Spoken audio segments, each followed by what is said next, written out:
My mom told me I was selfish for asking for financial help after college. Then she put a down payment on my brother's house as a surprise gift, and then Growing up, I always knew that my family didn't have a lot of money. My mother loved to remind me. "We've worked hard for what little we have," she'd say. "If you want something, you better be willing to work for it." And I believed her. I didn't ask for handouts, even when things got tough. By the time I got to college, I was running on fumes. Between full-time classes and juggling 2 part-time jobs, I was barely scraping by. Some nights I'd skip meals just to stretch my budget another day. But I never complained. My mother's voice was always in my head. "No one is going to give you anything in life." Then there was my younger brother, Ben. He's 4 years younger than me, and everyone always said he was the baby of the family. My mom doted on him like he could do no wrong. But I didn't think much of it at the time. He was just a kid. By the time I graduated from college, I was drowning in debt. I had over $60,000 in loans and no job yet. I swallowed my pride and asked my mom for some help. Not even outright money, I just wanted her to co-sign a small loan to help me get back on my feet. That's when she slapped me down. "You're being selfish," she said. "You're an adult now. It's time to take care of yourself. We've done so much for you already." Her words were like a slap in the face. I couldn't believe it. I had spent years killing myself to live by their rules, to prove that I didn't need anyone's help. But here I was, asking for the bare minimum, and she shut me down. I thought that was the worst of it until a few months later, when I found out about the gift. It was Ben's 18th birthday, and my mom wanted it to be special. She called me out of the blue, excited to share the news. "We surprised Ben today," she said, practically giddy. "We put a down payment on a house for him. Can you believe it?" I felt like the floor had just fallen out from under me. A house. She gave him a house. While I was eating canned soup and rationing gas money, she was out there making sure that Ben would never have to worry about rent in his life. I didn't say anything at first. My mind was spinning too fast to form words. But something inside me broke that day. For the first time, I wasn't just angry. I was furious. And I knew I couldn't let this go. I didn't confront her right away. I didn't even know what to say if I tried. I just sat there, replaying the conversation over and over in my head. Each word felt like a fresh punch in the gut. I thought back to all the times I'd needed help and sucked it up instead, thinking it was my responsibility. Like when my car broke down my junior year of college and I had to walk 2 miles to the bus stop every day to get to class and work. Or when my laptop died during finals, and I maxed out a credit card to buy a used one because I couldn't afford to miss deadlines. And all the while, my mom had the money to help. She just chose not to. I needed someone to talk to, so I called my best friend, Jake. He'd been my sounding board since high school, and I knew he'd understand. "She gave Ben a house?" he said after I explained the situation. "Are you serious? Dude, that's crazy." "Yeah," I said. Meanwhile, I'm sitting here eating ramen for the 3rd time this week. But apparently I'm selfish. Jake didn't even try to hide how angry he was with me. "You need to call her on it. Like yesterday. It's not just favoritism, it's a slap in the face." But the thing is, I didn't want to just call them out. I wanted to do something. I didn't know what yet, but I knew I couldn't let this go. The final straw came a week later when I went to visit my mom. Ben was there, too, grinning from ear to ear as he showed off pictures of his new place. "You gotta see the backyard, man," he said. "It's huge." Mom and Dad really went all out for me. I felt my stomach churn. He wasn't bragging, he had no idea how this felt to me. I wasn't even angry with him, not really. How could I be? He was only 18, still living at home until the house was ready. He probably didn't even realize how different things were for me. But my mom? She knew what she was doing. And when I saw her standing there, beaming like she just won the lottery, something inside me snapped. But I didn't explode on the spot. I played it cool, smiling and nodding as Ben spoke. But in the back of my mind a plan was forming. If she wanted me to feel invisible, fine. I'd make sure she couldn't ignore me anymore. I started small. I wanted to give myself time to figure out exactly how I was going to confront her, so I kept everything under wraps. But I couldn't just sit around and do nothing. First, I stopped visiting as often. I used to stop by at least once a week, even if it was just to say hello. My mom always acted like it was a given that I'd make the effort. But after the house stunt, I decided to let her come to me if she wanted to see me. She didn't. Then I immediately stopped returning her calls. I didn't ignore them completely, but I let them go to voicemail, sometimes for days. When I finally called back, I kept the conversation short. Polite but distant. She didn't seem to notice at first, or if she did, she didn't say anything. But Ben did. "Hey, are you avoiding Mom?" he asked one afternoon when he called. "No," I said, trying to keep my tone even. "Just busy." He hesitated. "She mentioned that you've been kind of distant. Did something happen?" I wanted to tell him. I wanted to lay it all out and make him see how unfair it all was. But I couldn't. It wasn't his fault, and I didn't want to drag him into it. "It's nothing," I said. "Don't worry about it." He didn't push, but I could tell he wasn't buying it. The real turning point came when I went back to my hometown for a friend's birthday party. My mom found out I was in town and insisted I stop by. I almost said no, but part of me wanted to see if she'd bring up the house. When I got there, she was sitting on the couch with a cup of tea, acting like nothing had happened. "It's so good to see you," she said. "You're too busy these days."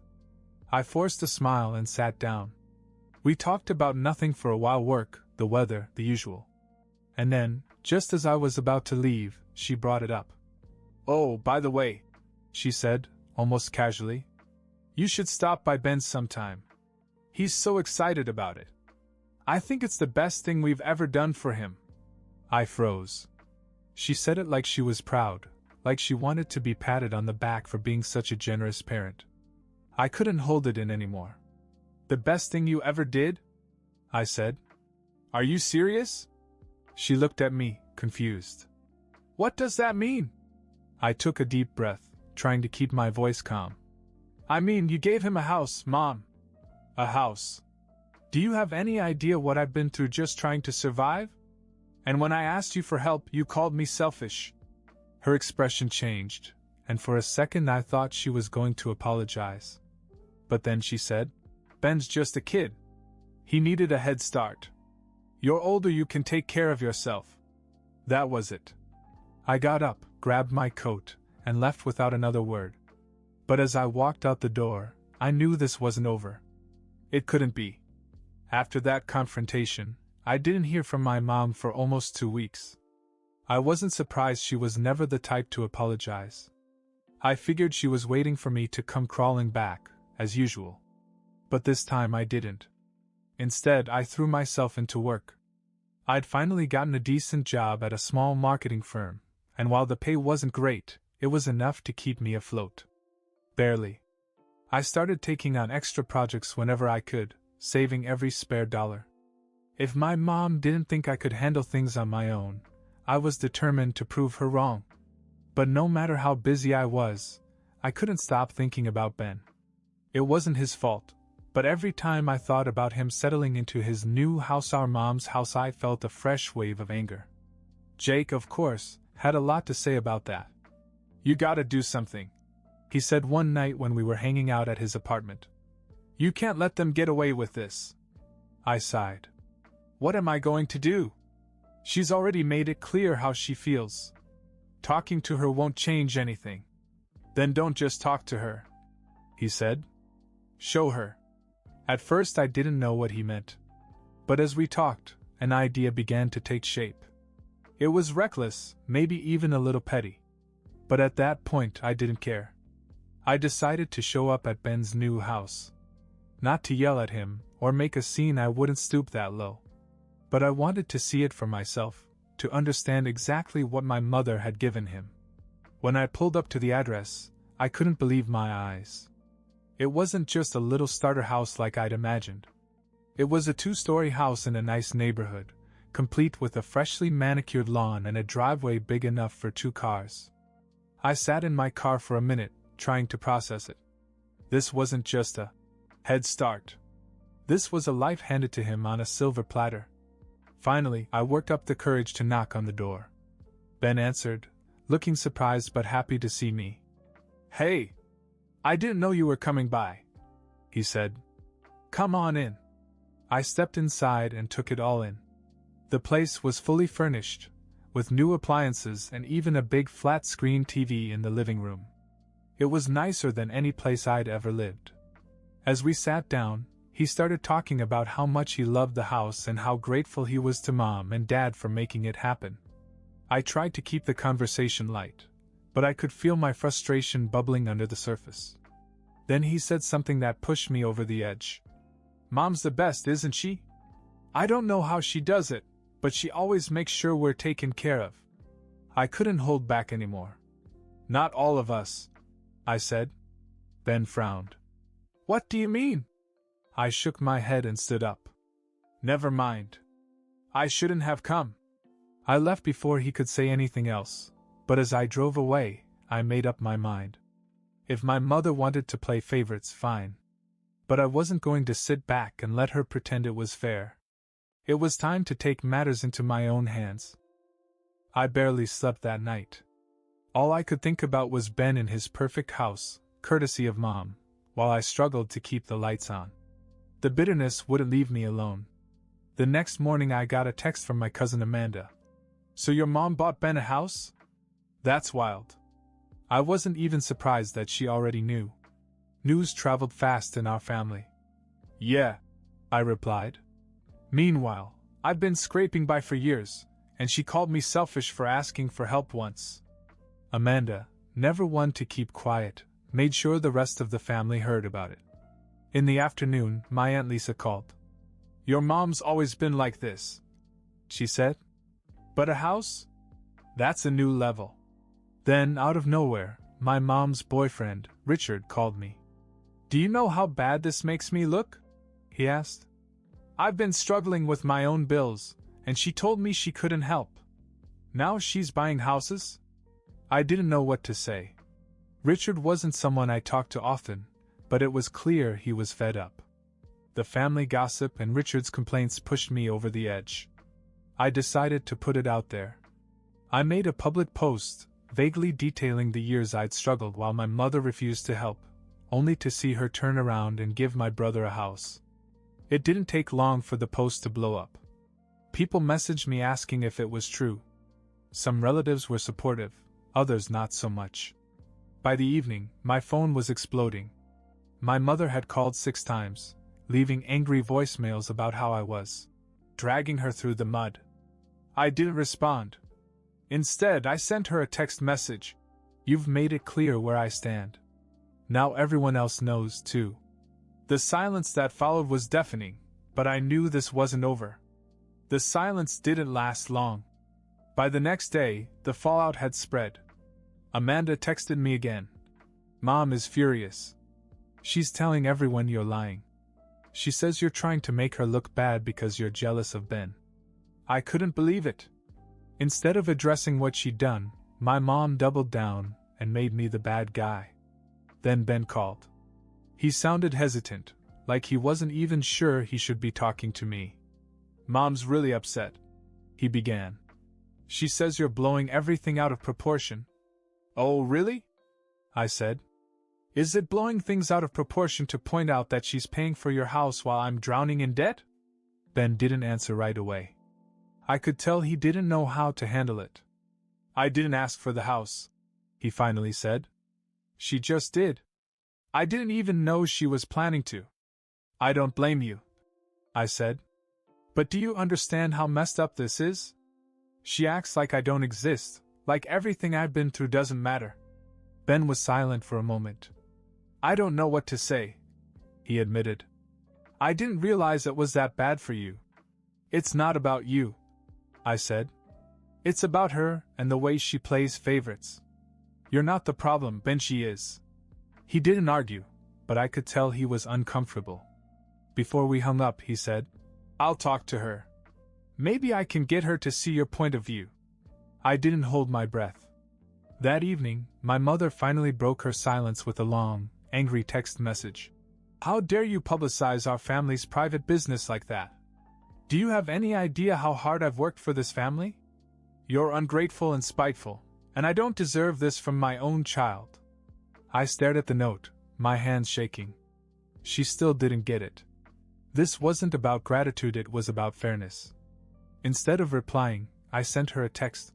You taught me that I have to earn everything. Why doesn't Ben? She didn't respond. But later that night, Amanda called me. You're not going to believe this, she said. Mom has been telling people that she gave Ben the house because you could not be trusted with money.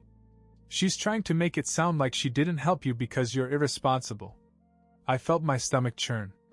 I'd never missed a rent payment, never defaulted on a loan, never asked for more than a little support when I needed it most. And now she was trying to make me out to be the problem. It was clear that she wasn't just angry, she was trying to save face, no matter how much damage it did to me. I realized then that this wasn't just a fight about money. It was about control, about her needing to be the one to decide who deserved help and who didn't. And I wasn't going to let her keep rewriting history. Over the next few days, the family drama reached new heights.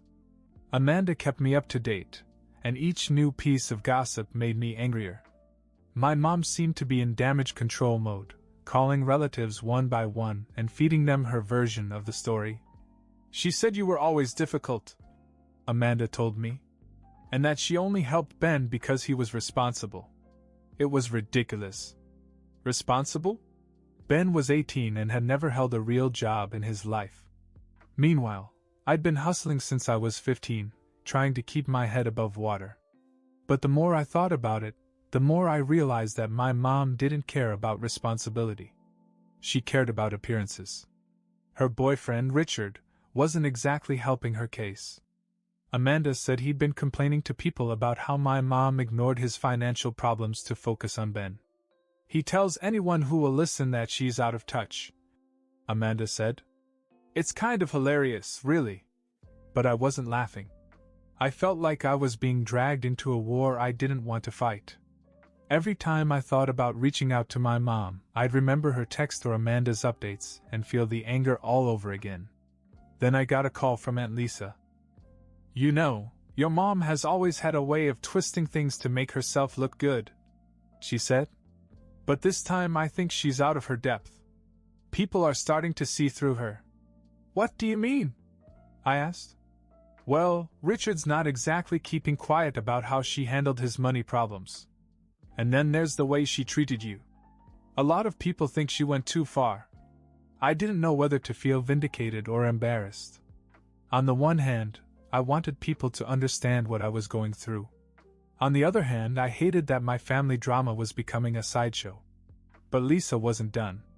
Your grandmother called me yesterday, she said. She told me she was disappointed in how your mom is handling this. I think you should talk to her. Grandma was the matriarch of the family. When she got involved, things were about to get serious. I decided to pay her a visit the next day. When I got to her house, she was waiting for me in the living room, knitting as if nothing was wrong.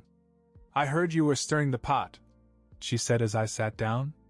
Did Mom tell you? I asked. Grandma sighed. Your mother has a way of making everything about her, you know that. But I want to hear your side of it. So I told her everything, how I'd worked my way through college without any help, how my mother called me selfish for asking for a loan, and how she turned around and bought Ben a house like it was no big deal. When I finished, Grandma didn't say anything for a long time. Then she shook her head. Your mother has always had blinders on when it comes to Ben. But this isn't right. I didn't know what to say. Part of me was relieved that she understood, but another part was waiting for her to defend my mom anyway. Finally, she looked at me and said, "Leave it with me. I'll take care of it." I didn't know what she meant, but something in her tone told me that my mom was about to get a wake-up call. A few days after my visit to Grandma's, things came to a head. I hadn't heard from my mom since her angry texts, and I'd been keeping my distance from the rest of the family. But then Amanda called, her voice full of excitement. "Grandma tore into your mom," she said. "Apparently, she called her over and didn't hold back. Told her she was playing favorites, making excuses, and ruining her relationship with you. She even brought up Richard and said that your mom was being selfish by ignoring his situation as well." Hearing this was satisfying, but it also made me nervous. Grandma's involvement wasn't going to magically fix things, and I wasn't sure how my mom would react. That question was answered later that night when my phone rang. It was my mom. "I don't want to fight," she said when I answered. "Can we talk?" Her voice wasn't angry this time, but it wasn't exactly apologetic either. I agreed to meet her at her house the next day, but I told her I wasn't interested in another round of excuses. When I got there, she was waiting for me in the kitchen, looking more tired than I'd ever seen her. For the first time, she seemed to be struggling to find the right words. "Your grandmother made me realize, maybe I haven't been fair to you," she finally said. I didn't say anything, waiting for her to continue. Ben is so young. I wanted to give him a good start. But I see now that I should have done the same for you. I thought you were stronger, that you didn't need me so much. I didn't know whether to laugh or cry. Stronger? I'd barely held myself together for years. "It's not about being strong," I said. "It's about being treated like I matter. You've spent so much time focusing on Ben that you've completely ignored me." She nodded, but I could tell she wasn't sure how to make things right. "I want to make things right," she said. "I don't know how, but I'll figure it out." For the first time, I felt like she was actually listening to me. But I wasn't ready to let her off the hook. "This isn't just about money," I said. "It's about respect. You need to start seeing me as part of this family, not just a kid who can take care of himself." She promised, but I wasn't sure I believed her. Still, it was a start. As I was leaving, Ben texted me. "Mom told me you talked. She wants me to apologize if I've made things harder for you." I stared at the message for a long time before replying. "It's not about you, Ben. Just take care of what you've been given." Things weren't perfect, and they probably never would be. But for the first time, I felt like my voice was being heard. That was enough for now.